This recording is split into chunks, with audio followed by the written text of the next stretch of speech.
waayahay assalaamu calaykum waraxmatullaahi wabarakaatu walaalayaal dadweynaha sharafta leh ee idaawanaya marka ugu horeysa assalaamu calaykum waraxmatullaahi wabarakaatu walaalayaal sawiradan iga dambeeya oo run ahaantii taariikh weyn ku fadhiya iyaan ka faallooli doonaa balse kee waxaad jirta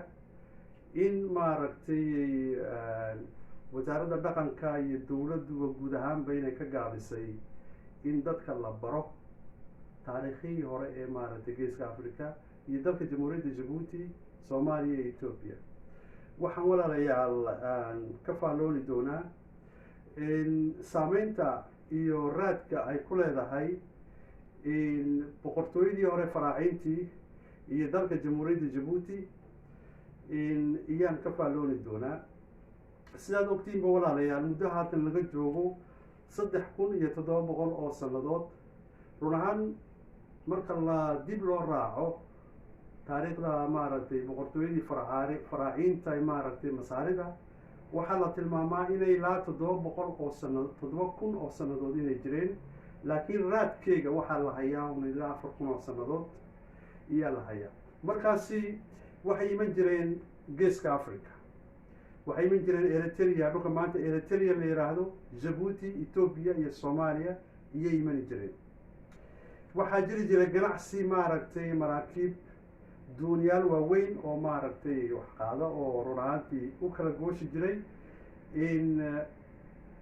maaragtay dhulka masaarida maanta la yiraahdo iyo geeska africa qaarkood dhulkay soo mari jireen oo waxaa jirta muruudyaal iyo awr baa maaragtay lagu soo qaadiyo nubia suudaan baa lasoo dhex mariyo dhanka etoobiya laga soo geli jiray markaasi laba dariiqood baa jirtay dariiqa xagga badda waxaa jiri jirtay maraakiib baa jiraysay maraakiib lama oran kay dooniyaal waaweyn baa iman jiray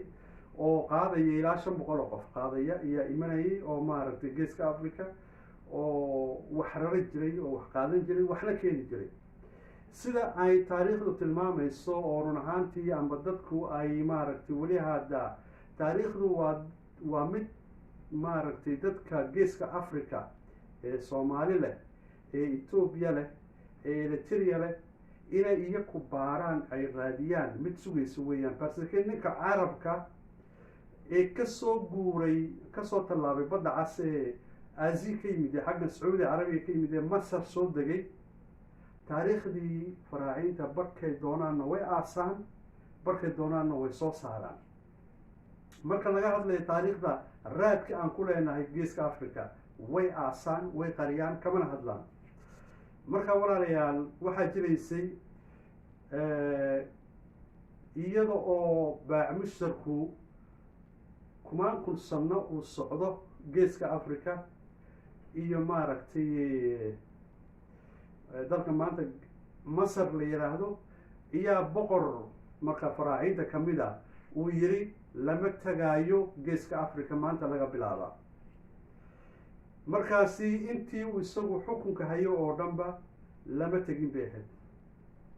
markaa waxaa lagu tilmaamaa 70 sannadood iyaanan la tegin waxaa la wareegtay gabadh ka dhaxashay aabaheed oo hajadsan la yiraahdo oo run ahaantii iyadu sida ragga u shaqayn jirtay oo dharka ragga qaadan jirtay oo maaragtay waxaanay soomaalidu tirahdaa araweelo iyaa mar quraata dooniyo waaweyn 5 dooni oo waaweyn ayay ku soo rartay ciidan gaaraya 3000 oo maaragtay faraaciintii markaa askara waxay yimaadeen geeska africa markaasi waxay okipeynayeen ay maaragtay meeshaasi haysteen oo run ahaantii ay alaabaha fooxa malmalka waxyaabaha kaloo laga sameeyo unsiga waxyaabo badan oo geeska africa uga baahnaayeen baa jirta way qaateen waana markii ugu horreysay adduunyada maaragtay inta geed xididka lagu rujiyo markab la saaro oo la geeyo masar waa markii muddo haatan laga joogo 3700 oo sannadood iyo waxay masaaridu samayn jirtay inta geeska africa timaado geedka fooxa oo kale dee fooxa intay qaataan maaragtay may qaadanaynin oo may iibgeynaynin waxay samaynayeen geedkeydii baax macal xididada intay urujiyaan ayay qaadanayeen oo xaggaa masar bay ka beeranayeen barskis inay usoo noqnoqdaan bay diidanaayeen marka askarta imika ragganaan sawiray waa askartii dhulka imanaysay iyo maraakiibtii maraakiibtii ay ku imanayeen maaragtay doonihii waaweynaa ee waxaa lagu leeyahay askarta timide markaasi 3,700 oo qof oo askara ayaa timiday gabadh baa xukumaysa gabadhaasi waxay iska ahayd jaranaalka maaragtay askarta oo dhan waxaana masar fadhiday gabadh kale oo hajadsan la yidhaahdo markaasi taariikhda soomaalida ootay tidhaahdo maaragtay araweelaha dhulka maaragtay ragga cadaadin jirtay waxa weeyin soomaalidu inay baaraan ay ka daba tegaan ay raadka raacaan barskii araweelada lagu sheegayo gobolka sanaag ee dalka soomaaliya ku yaala waa dhulkii ay maaragtay askartu xooggale ee hajadsan ay soo dirtay ay degeen weeyaan markaa gabadh baa u sarraysay markaa gabadhaasi araweelo maaragtay u baxshay soomaalidu maaragtay dadka xaggaa markaa deganaa marka waxaa dhalatay dadku inay isku milmaan dad maaragtay geeska africa ku nool inay xaggaa u guuraan oo maaragtay ay tagaan maaragtay masaarida dad masaarida ka yimideen inay xaggan usoo guuraan ay isgurguursadaan baa dhacday qaarkood climankan iyo hawada geeska africa inay jeclaadeen oo run ahaantii ay iska degeen waana ta keentay dadka geeska africu inay ka yar duwan yihiin dadka afrikada kale dadka qaarkood waxay ku oranayaan carab baan ka imanay sheekadaasi